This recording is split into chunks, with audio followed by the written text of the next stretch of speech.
Hello and welcome to a new video.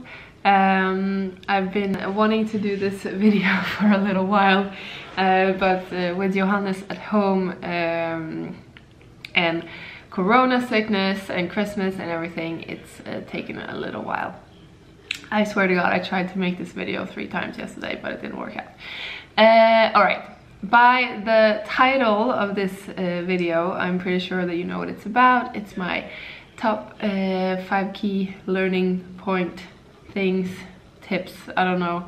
5 key things that I took away from my Cesarian, having a planned C-section.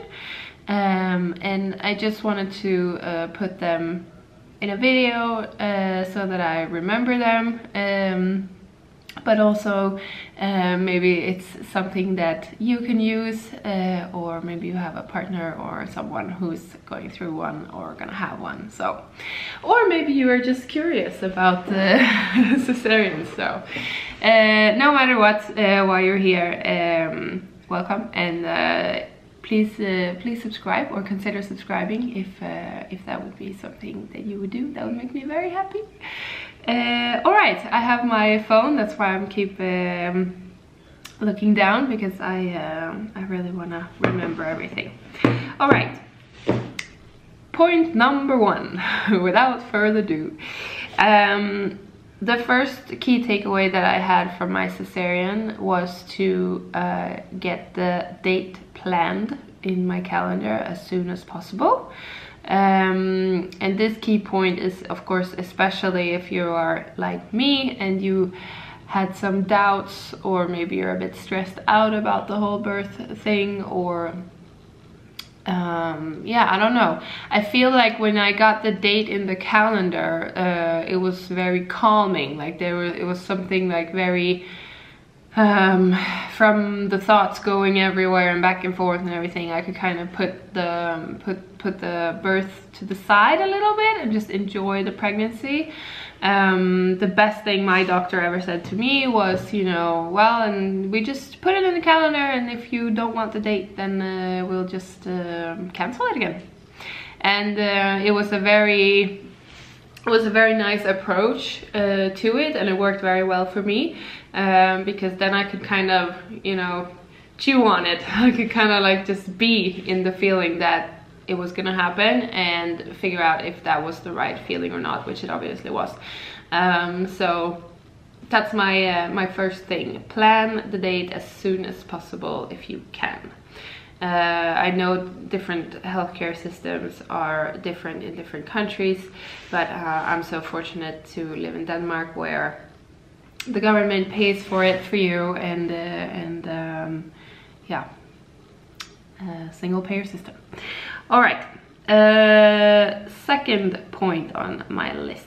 The procedure itself, so the Cesarian, the actual action in the OR, it was not as scary as I thought it would be.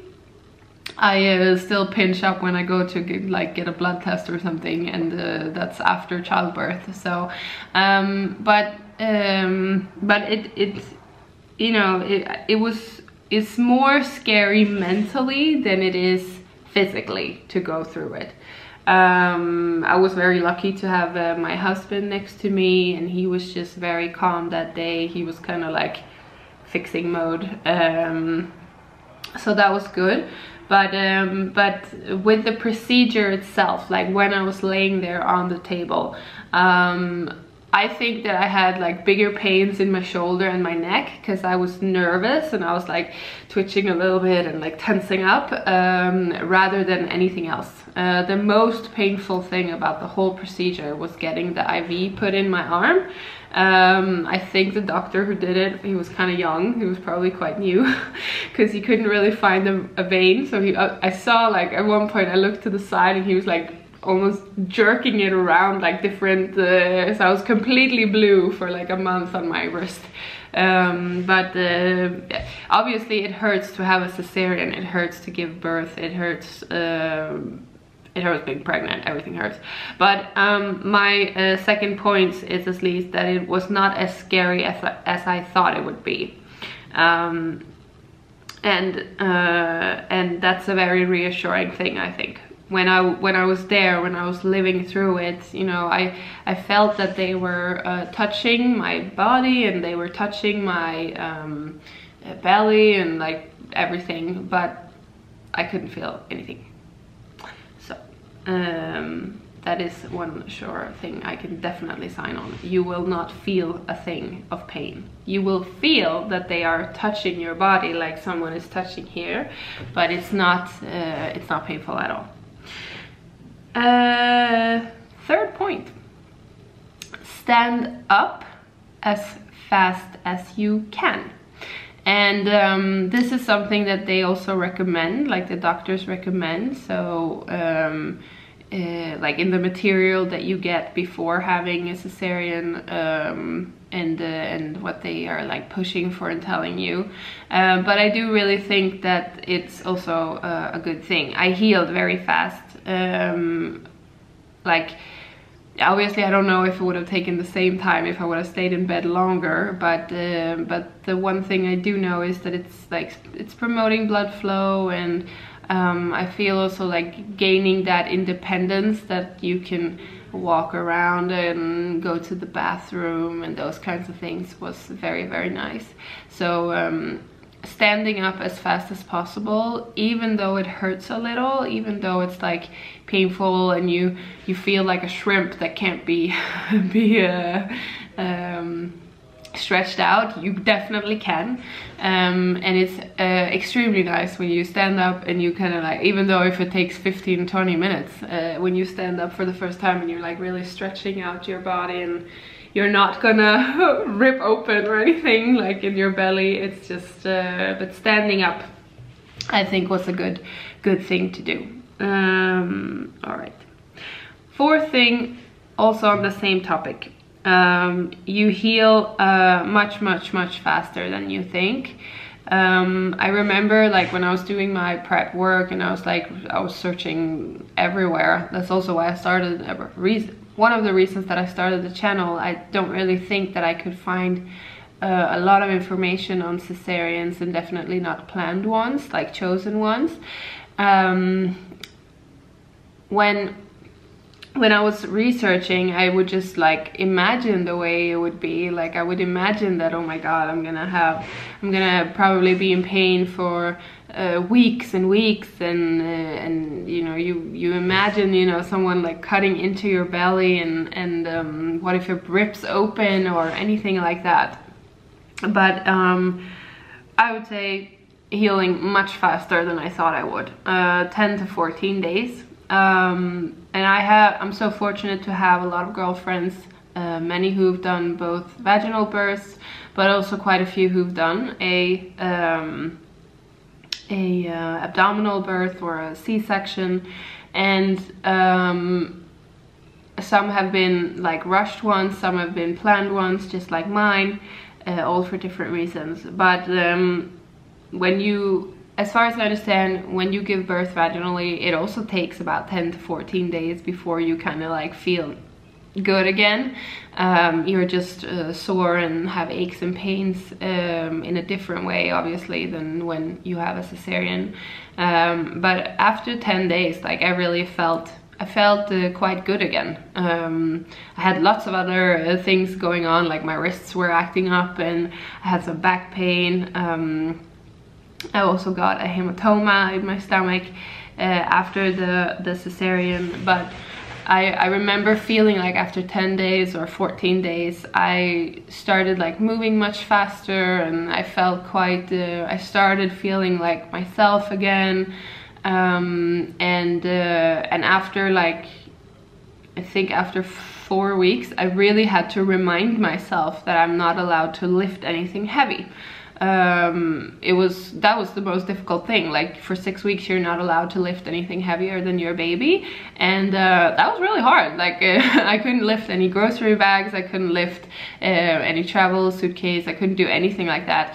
Couldn't move like a table or anything. So, and I really had to remind myself, because I felt physically well enough to do it. So that was my fourth point. Fifth one, have a formula or your own milk at home. Your own milk is obviously hard if it don't come in, but I think most women experience that there is some leakage before the baby comes. As far as I understand, it can start like as early as week 20 or something. I had formula at home, and I'm really happy I did, because after a cesarean it takes longer for the milk to come.